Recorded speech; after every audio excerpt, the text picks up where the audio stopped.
의 말씀을 우리 다 함께 찾으셔서 저와 여러분들이 한 절씩 교독하시고 12절은 함께 읽도록 하겠습니다.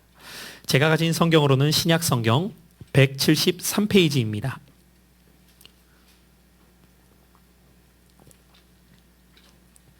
요한복음 15장 1절부터 12절까지의 말씀 찾으신 줄 알고 제가 먼저 1절을 읽습니다. 나는 참 포도나무요 내 아버지는 농부라.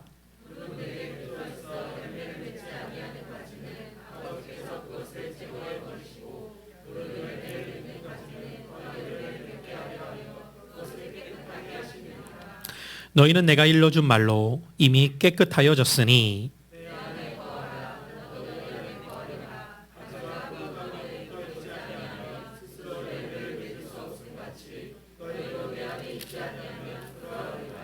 나는 포도나무요 너희는 가지라. 그가 내 안에 내가 그 안에 거하면 사람이 열매를 많이 맺나니 나를 떠나서는 너희가 아무것도 할 수 없음이라.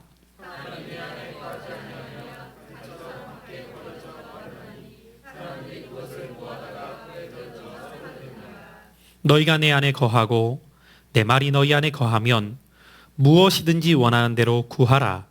그리하면 이루리라.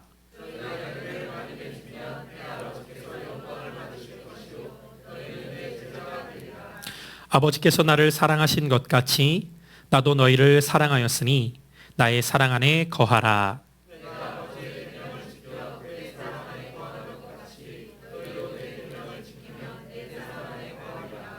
내가 이것을 너희에게 이름은 내 기쁨이 너희 안에 있어 너희 기쁨을 충만하게 하려 함이라. 내 계명은 곧 내가 너희를 사랑한 것 같이 너희도 서로 사랑하라 하는 이것이니라. 아멘.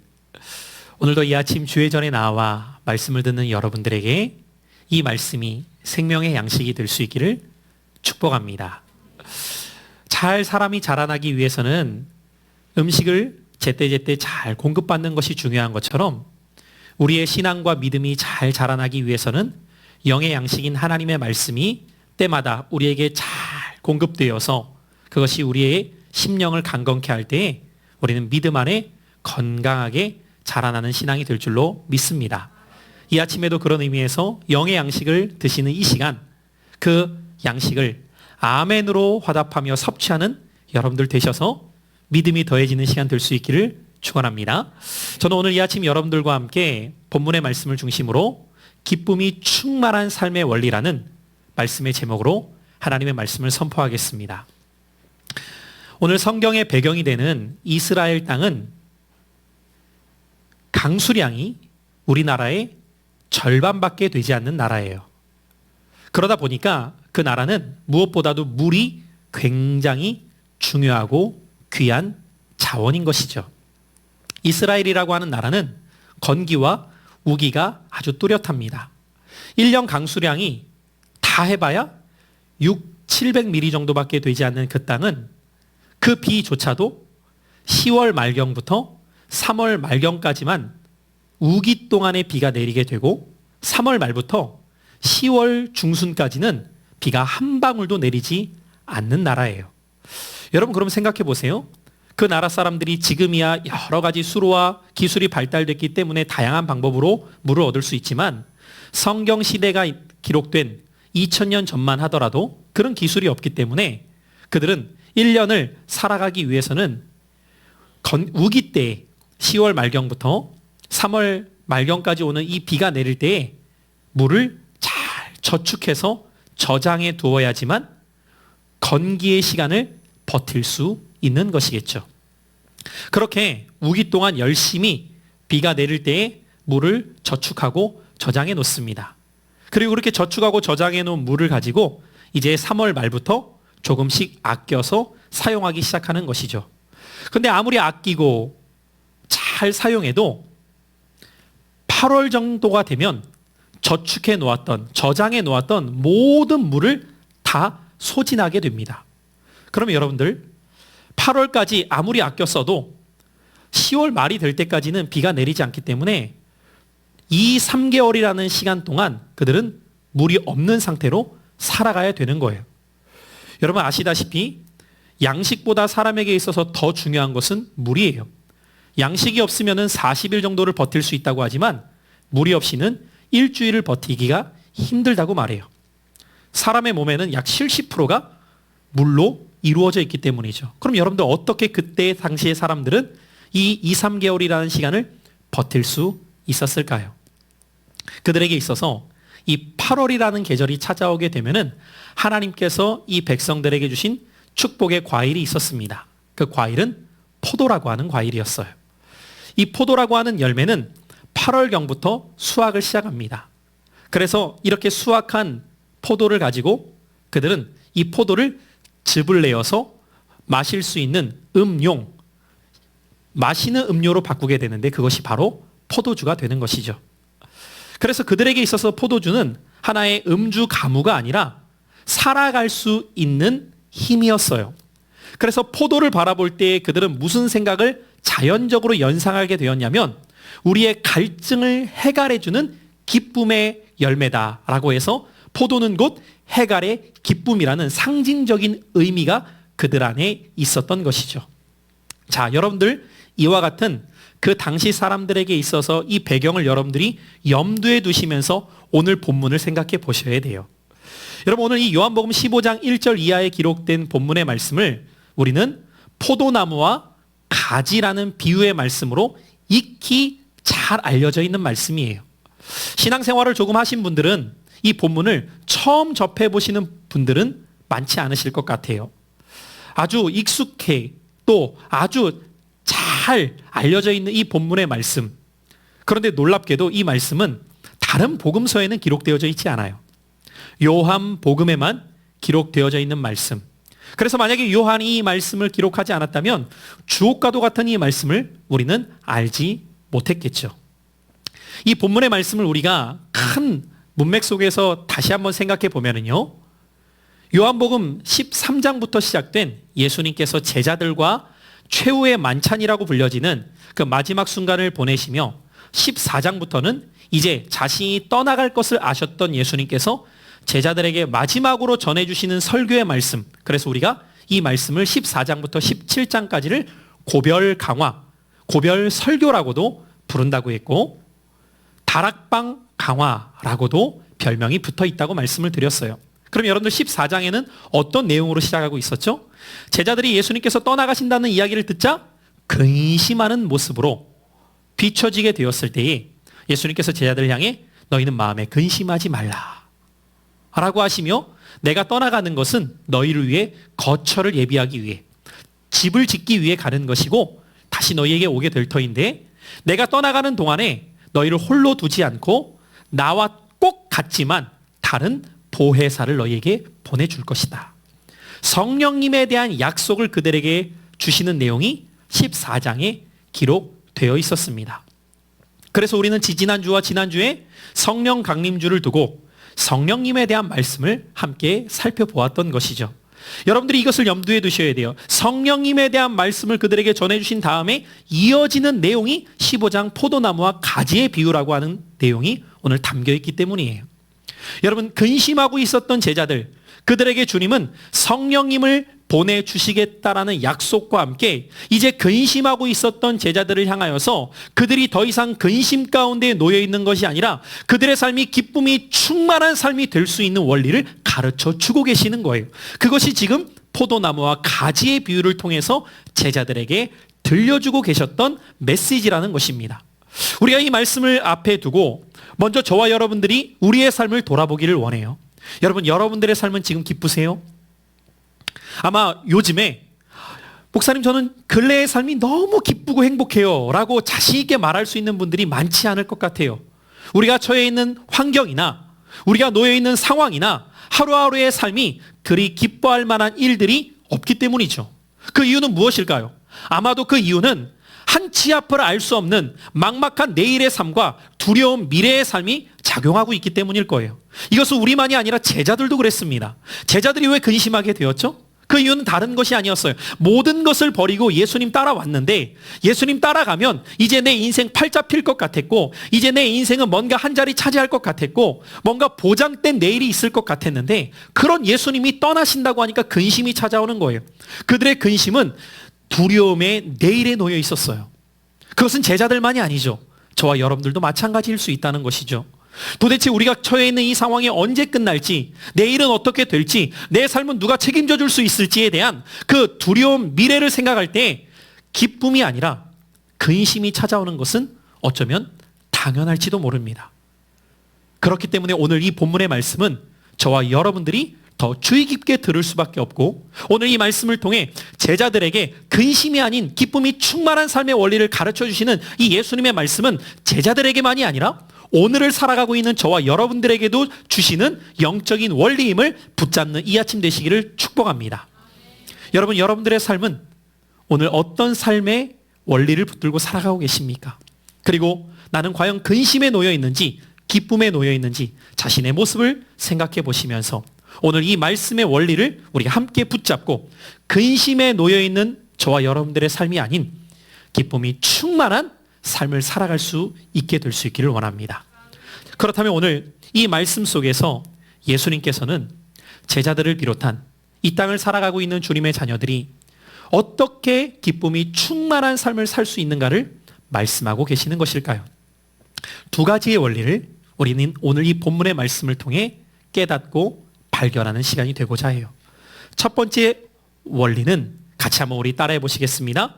연합의 원리.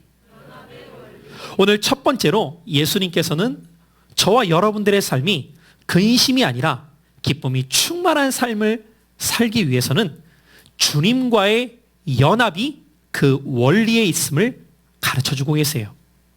여러분, 오늘 이 포도나무와 가지의 비유를 통해서 예수님이 강조해서 말씀하시는 것은 예수님과 제자들과의 하나됨, 연합을 통해서 누리게 되는 기쁨이 있음을 말씀하고 계세요. 예수님께서는 이 사실을 제자들이 잘 알아들을 수 있도록 그 당시에 그들이 속한 문화, 포도나무와 가지라는 비유를 통해서 말씀하고 계시는 거예요.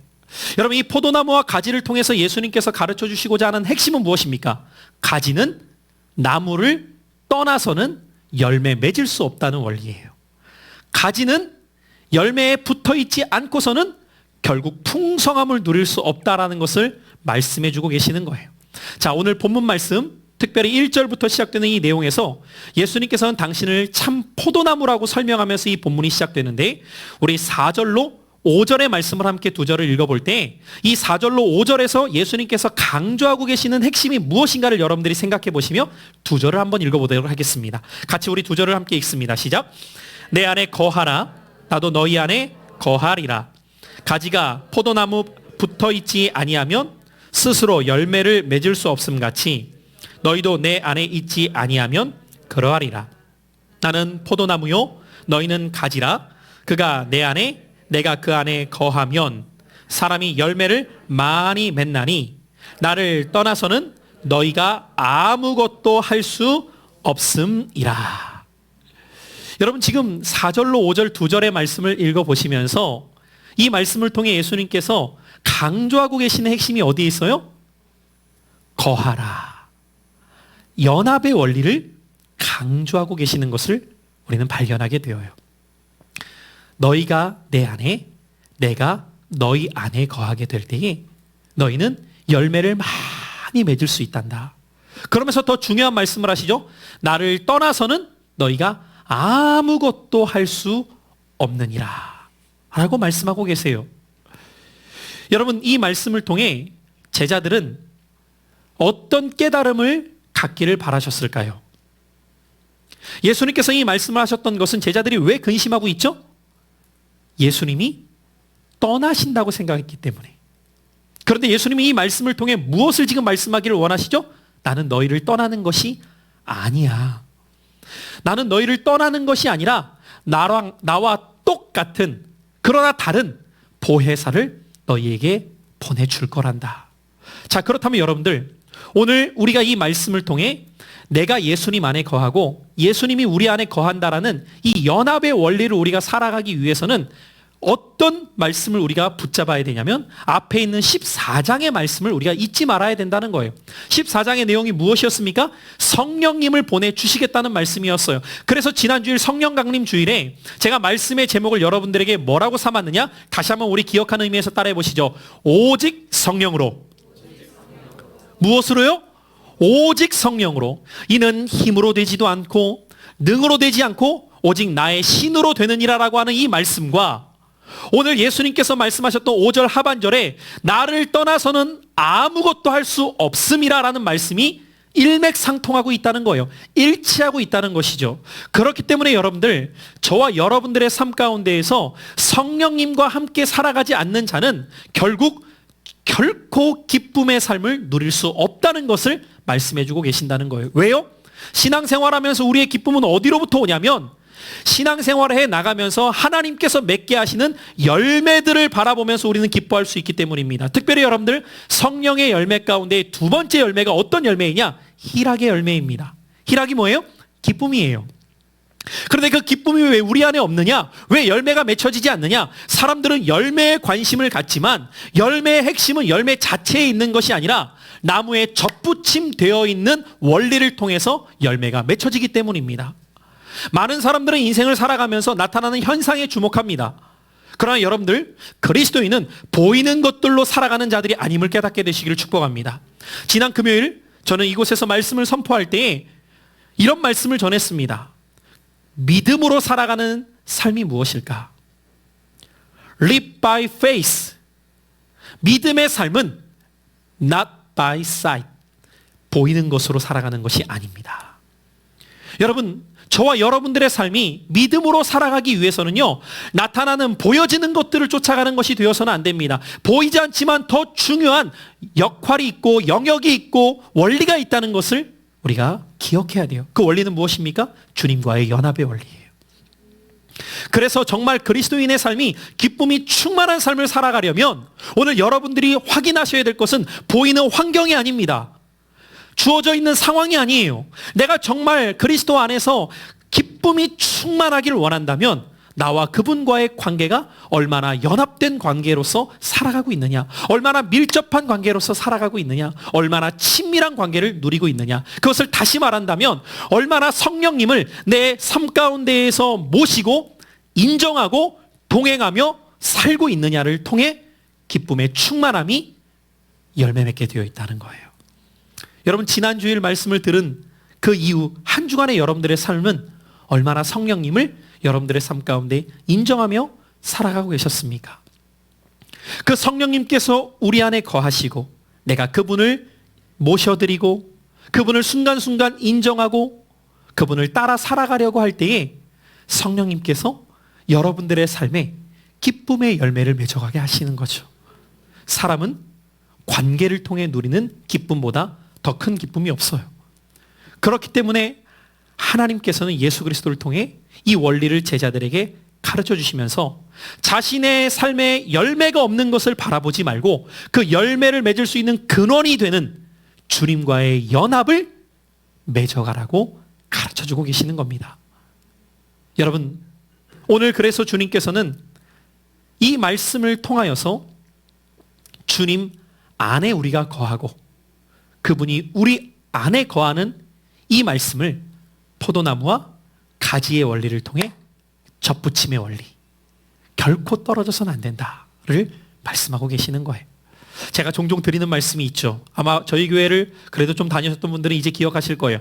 뛰는 놈 위에 나는 놈 있고 나는 놈 위에 아직도 모르세요? 붙어가는 놈이 있다니까요. 여러분, 우리의 인생은 내가 무엇인가를 몸부림쳐서 만들어가는 것이 아니에요. 내가 무엇인가를 애써서 열매를 맺는 것이 아니에요. 주님께 붙어 있으므로 그분이 열매 맺게 하시는 거예요. 그럼 여러분들, 이제 우리가 물어야 될 질문은 뭐예요? 주님께 붙어 있다는 것은 무엇일까? 주님 안에 거한다는 것은 어떤 의미일까죠? 여러분, 주님 안에 거한다는 게 도대체 무슨 말이에요? 오늘 주님은 그 답을 7절에서 가르쳐주고 계세요. 자, 우리 본문 7절이에요. 같이 읽습니다. 시작. 너희가 내 안에 거하고 내 말이 너희 안에 거하면 무엇이든지 원하는 대로 구하라 그리하면 이루리라. 주님 안에 거한다는 것이 어떤 말이라고요? 내 말이 너희 안에 거하는 것이다. 그것이 너희가 내 안에 거하는 원리란다. 이것을 다시 쉽게 말씀드린다면 여러분들이 주님께 접붙임되어서 주님 안에 거하는 삶을 살아간다는 의미는 하나님, 주님의 말씀을 내가 들었을 때에 그 말씀을 듣고 버리는 것이 아니라, 그 말씀을 듣고 흘려버리는 것이 아니라 이 말씀을 붙잡고 내 안에 거하게 하는 거예요. 여러분, 이 거하게 한다는 것을 성경은 이렇게도 표현합니다. 묵상한다. 주야로 묵상하는 자가 복이 있다. 주님의 말씀을 우리가 삶 속에서 잊지 않도록 그 말씀을 묵상하는 거예요. 그리고 그 말씀을 되새김질하는 거예요. 그래서 결국 그 말씀을 내 삶을 통해 살아가는 자가 주님 안에 거하는 삶이라는 거예요. 여러분, 우리가 말씀을 듣지 않아서 잘하지 못하는 것이 아닙니다. 예를 들어서 여러분들 누군가가 음식을 섭취했는데 그 섭취한 음식을 다 토해버렸어요. 그럼 여러분들 섭취는 했지만 그 섭취한 것이 영양이 될까요? 될 수가 없죠. 다 토해버렸으니까. 음식을 섭취했는데 음식이 영양소로 가기 전에 배탈이 나서 다 배설해버렸어요. 그에게 남아있는 영양소가 없을 때 섭취했지만 그것은 유익이 될 수 없듯이 오늘 우리가 하나님의 말씀을 듣는 것도 중요해요. 그러나 그 들은 말씀이 내 안에 거하도록 하는 것이 더 중요하다는 것이죠. 그것이 주님 안에 거하는 삶이기 때문이에요. 지난주에 여러분들이 오직 성령으로 살아가는 삶의 중요성을 들으셨다면 듣는 것도 귀하지만 더 중요한 것은 그 말씀대로 내가 한 주를 성령님을 모시고 인정하며 살아가고 있느냐. 그것이 주님 안에 거하는 삶이라는 거예요. 그 말씀이 우리 안에 머무는 것이죠. 사랑하는 신광의 성도 여러분들, 저는 여러분들이 열매가 풍성한 신앙생활이 될 수 있기를 바라요. 그런데 그 원리는 주님과의 연합이에요. 그리고 주님과의 연합은 주님의 말씀을 여러분들의 삶 가운데 심고 가꾸면서 살아가는 거예요. 그때에 성령님께서 맺어 주시는 놀라운 열매가 여러분들의 삶을 기쁨이 충만하게 만드는 거예요. 그래서 여러분들 농부는 씨앗을 심고 가꿀 때 쉬워요? 어려워요? 어려워요. 힘들어요. 여러분들 이런 태양빛에도 농부들은 자기가 심은 그 씨앗이 잘 자라나도록 또다시 밭에 나가 가꿔요. 얼마나 힘든지 몰라요. 그런데 여러분 왜 그런 수고로움을 하죠? 열매의 기쁨, 수확의 기쁨을 누릴 것이라는 소망이 있기 때문이에요. 신앙생활도 마찬가지예요, 여러분들. 말씀대로 살아간다는 것 사실 쉬운 일이 아니죠. 그러나 누가 그렇게 살아갈 수 있습니까? 이 말씀을 믿고 내가 하나님의 말씀대로 살아갈 때에 하나님께서 내 삶에 놀라운 열매를 맺어 주실 거라는 믿음과 소망을 갖는 자가 순종할 수 있는 거예요. 여러분들에게 그 은혜가 임하셔서 주님과의 연합됨이 그분의 말씀을 지켜 행하는 삶을 통해 누려지시고 기쁨의 충만을 경험하게 되시기를 축복합니다. 그런가 하면 두 번째 원리가 있어요. 오늘 이 말씀 속에서 주님은 저와 여러분들의 삶이 기쁨이 충만한 삶이 될 수 있는 원리를 뭐라고 말씀하시느냐. 같이 한번 따라해 보실까요? 사랑의 원리. 첫 번째 원리가 연합의 원리였다면 두 번째 원리가 사랑의 원리인데 이 사랑은 대상이 있습니다. 그 대상이 바로 공동체라는 거예요. 특별히 여러분들 오늘 5절 말씀에서도 예수님께서는 나는 포도나무요 너희는 가지니라고 말씀하심으로써 제자들과 함께 운명 공동체가 되셨음을 말씀하고 계십니다. 무슨 공동체요? 운명 공동체. 함께 살던가 함께 죽던가 해야 된다는 거예요. 그러면서 예수님께서는 오늘 본문 9절 이하를 통해서 계속해서 제자들에게 사랑하며 살아갈 것에 대해서 말씀하고 계시는 것을 발견하게 됩니다. 10절에서는 예수님이 주신 계명을 지킬 것을 말씀하시면서 이어지는 12절 말씀에 보니까 이렇게 말씀하세요. 우리 12절은 같이 한번 한 목소리를 읽어볼까요? 시작. 내 계명은 곧 내가 너희를 사랑한 것 같이 너희도 서로 사랑하라 하는 이것이니라. 여러분 지금 예수님께서는 마지막으로 제자들에게 고별 설교를 하고 계시는 상황이에요. 그런데 여러분들 이 고별 설교를 하시기 전에 예수님께서는 13장의 말씀에 보면 어떤 행동, 어떤 제스처를 취하고 계셨냐면 수건을 허리에 동이시고 무릎을 꿇고 제자들 한 사람 한 사람 발을 닦아주십니다. 그러면서 여러분들 새 계명을 주셨던 내용을 기억하실 거예요. 13장 34절에 보니까 새 계명을 너희에게 주노니 서로 사랑하라. 그러면서 계속해서 뭐라고 말씀하십니까? 내가 너희를 사랑한 것 같이 너희도 서로 사랑하라고 말씀하시는 거예요. 예수님은 말로 먼저 행하셨던 것이 아니라 본을 보여주신 다음에 이 말씀을 하고 계시는 거예요. 여러분, 그렇다면 이 12절에서 내 계명은 곧 내가 너희를 사랑한 것 같이라고 하는 그 말씀을 하실 때 조금 전에 예수님께서 행하셨던 그 모습을 제자들은 알고 있단 말이죠. 자신들의 발을 닦아주시면서 그들을 사랑하셨던, 그리고 그 사랑하기 위해서는 자기가 낮아지고 자기가 섬겨야 된다라는 것을 직접 보여주시면서 너희도 서로 사랑하라는 거예요. 여러분, 이 말씀을 왜 할까요? 제자들은 이 마지막 예수님의 순간까지도 서로 어떻게 하고 있었습니까? 다투고 있는 거예요. 왜요? 누가 더 높은 자리를 차지할 수 있는지, 누가 더 예수님에게 중요한 사람인지, 이런 것들을 놓고 서로 싸우고 있는 거예요. 그 모습을 지켜보셨던 예수님께서는 너희들은 서로 경쟁해야 될 대상이 아니야 라는 것을 가르쳐 주시는 거죠. 여러분, 교회 공동체가 왜 중요할까요? 교회 공동체가 중요한 것은요, 우리는 교회를 통해 주님이 주신 말씀을 훈련받을 수 있기 때문이에요. 우리는 온전한 사람들이 아니에요, 여러분. 어떤 분들은 교회에 와서 교회를 다니는 사람들에게 상처받는다고 해요. 왜 그럴까요, 여러분들? 우리 한 사람 한 사람이 연약한 사람들이 모였기 때문이에요. 온전한 사람들이 모여있는 곳이 교회가 아니에요, 여러분들. 그래서 오늘도 우리가 마지막 찬양 부를 때 주여 우린 완전합니다 이렇게 부르지 않잖아요. 혹시 그렇게 부른 분 계세요? 주여 나는 완전합니다 이렇게 부르는 사람 없어요. 주여 우린 연약합니다. 오늘 하루 또 실수합니다. 주뜻 이루며 살기에 부족한 거예요. 그런데 이런 부족한 우리들을 왜 부르셨을까요? 부족하다고 해서 그 부족한 것을 그냥 당연하다고 생각하지 말고, 부족하지만 연약하지만 우리가 함께 모여서 하나님 말씀을 듣고 훈련하는 거예요. 그리고 성숙해져 가는 거예요. 주님의 은혜가 우리에게 부어질 때 성령의 도우심 가운데 모난 부분이 깎여가고 다듬어지고, 그래서 한 사람 한 사람이 연약한 자들이 모였지만 그런 사람들이 하나님의 은혜 가운데 서로 사랑을 배워가며 공동체를 사랑하는 모습들을 훈련하며 세워나가게 될 때, 그렇게 사랑을 훈련받은 우리들이 세상으로 가서 세상을 품고 사랑하는 자들로 살아가는 것이죠.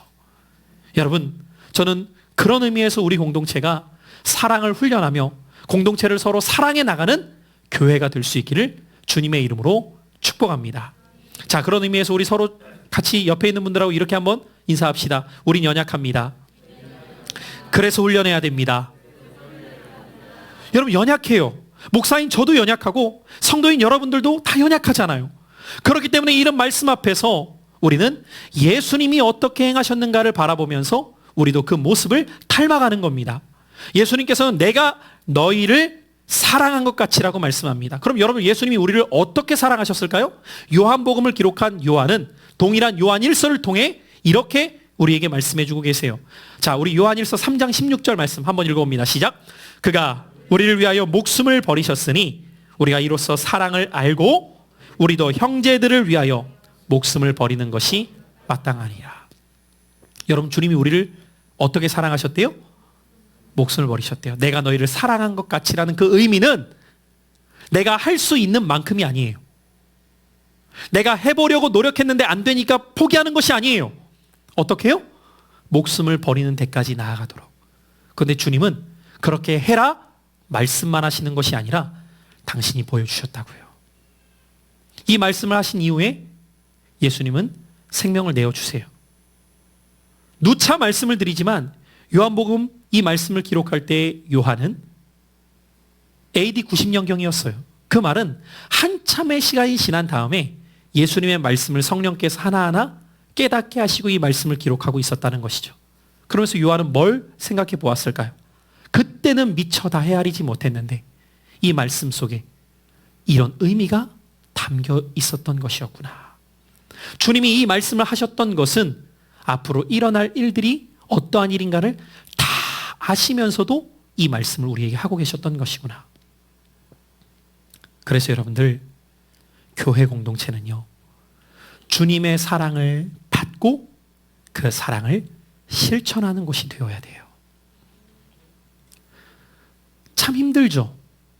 목숨까지 내어주는 사랑은 고사하고 나와 맞지 않는 사람을 사랑하는 것도 힘든 것이 우리의 모습이에요. 그런데 여러분들, 어떻게 이것이 우리에게 가능하기에 주님이 이 말씀을 주셨느냐라는 거예요. 힘으로 되지 않고 능으로 되지 않고 오직 성령으로. 오직 성령으로 가능한 거예요. 그래서 여러분들, 교회 사랑과 공동체 사랑은요, 내 힘으로 할 수 있는 것이 아니에요. 내가 노력한다고 되는 것도 아니에요. 성령님께서 그 마음을 우리에게 부어주셔야 돼요. 그때 우리는 주님처럼 사랑의 흉내라도 낼 수 있는 거죠. 여러분, 그런데 놀라운 것은요, 이렇게 희생하고 이렇게 헌신하고 이렇게 섬기며 이렇게 사랑하게 될 때에 내가 다 이렇게 나만 하는 것이 무슨 의미가 있냐 생각할 수 있지만 그 안에서 우리는 역설의 진리를 발견하게 되는 거예요. 주님은 뭐라고 말씀하십니까? 내가 사랑으로 품고 줄 때에 오히려 내가 기쁨이 충만하게 된대요.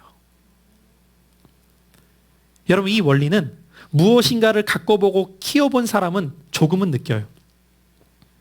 요즘에 저희 집에서 꽃을 몇 개 키운다고 했죠? 이름도 다 지어놨어요. 아름이, 다운이, 우리, 나라. 합치면 아름다운 우리나라. 뭐 이렇게 막 이름도 지어놨거든요.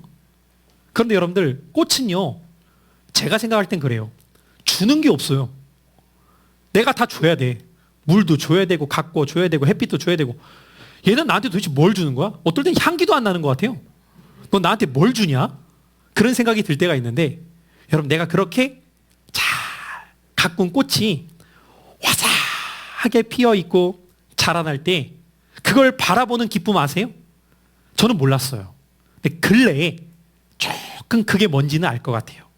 아, 이래서 사람들이 꽃을 키우나 보다. 진짜 안 자라는 것 같거든요. 근데 어느새 보면은 이게 커 있어요. 그리고 햇살 옆에 갖다 놓으면 얘가 기분 좋아야 하면서 활짝 웃는 것 같아요. 아, 나 기분 좋아요.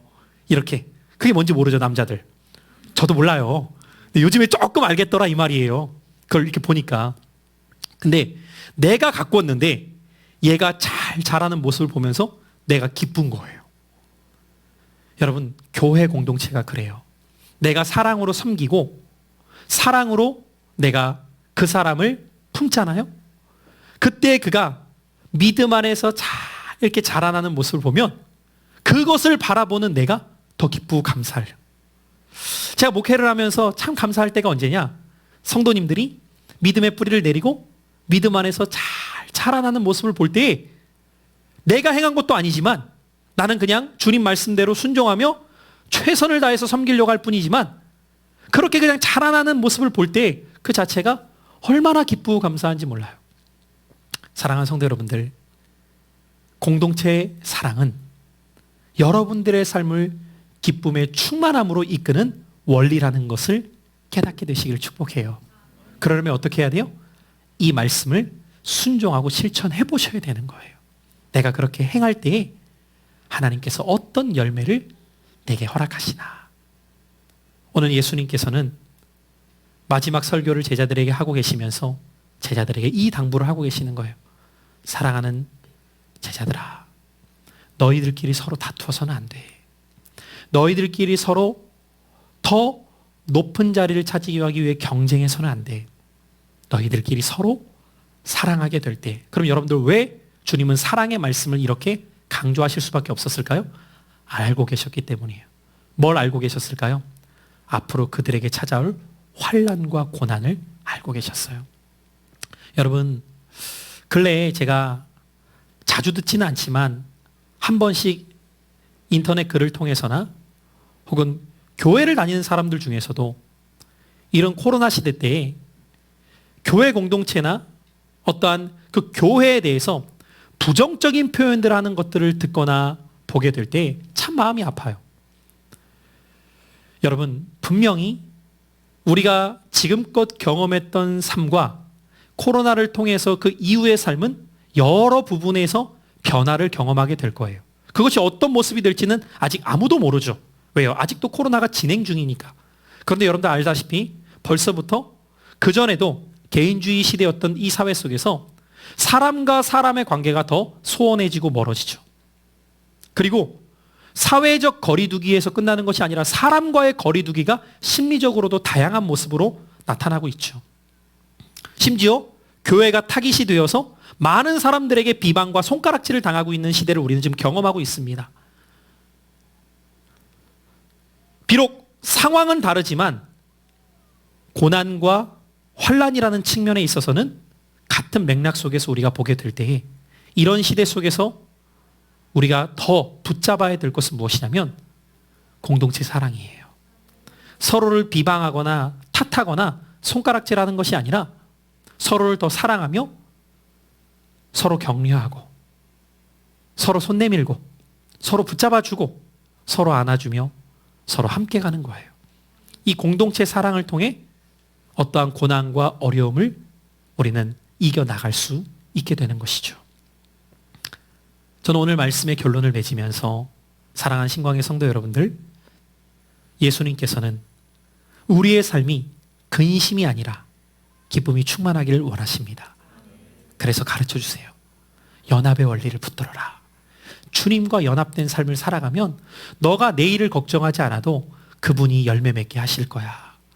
그분이 너의 인생을 책임져 주실 거야. 이 말씀과 함께 하지만 내가 너희에게 또 한 가지 선물인 공동체를 허락해 준단다. 그 공동체를 통해서 서로 사랑하고 서로 격려하고 서로 붙잡아 주면서 함께 어려움의 때를 이겨 나가기를 원한단다. 여러분, 이 두 가지 원리 꼭 붙드십시오. 그러면 이것을 역으로 생각해 보세요. 사탄은 이 마지막 때에 여러분들의 믿음을 무너뜨리고 기쁨을 상실케 하기 위해서 어떻게 공격할까요? 첫째는 주님과의 연합을 누리지 못하도록 끊임없이 혼자 살아가게 만들겠죠. 그리고 두 번째는 공동체와의 관계를 단절시키며 공동체의 사랑을 누리지 못하도록 떼어낼 겁니다. 그러면 내 삶에 기쁨이 상실된다는 것을 원수마귀도 너무 잘 알기 때문이죠. 여러분, 이 원리 꼭 마음에 새기셔서 이 한 주를 살아갈 때에도 여러분들의 삶이 기쁨으로 충만케 되시기를 그리스도의 이름으로 축복합니다. 기도하겠습니다.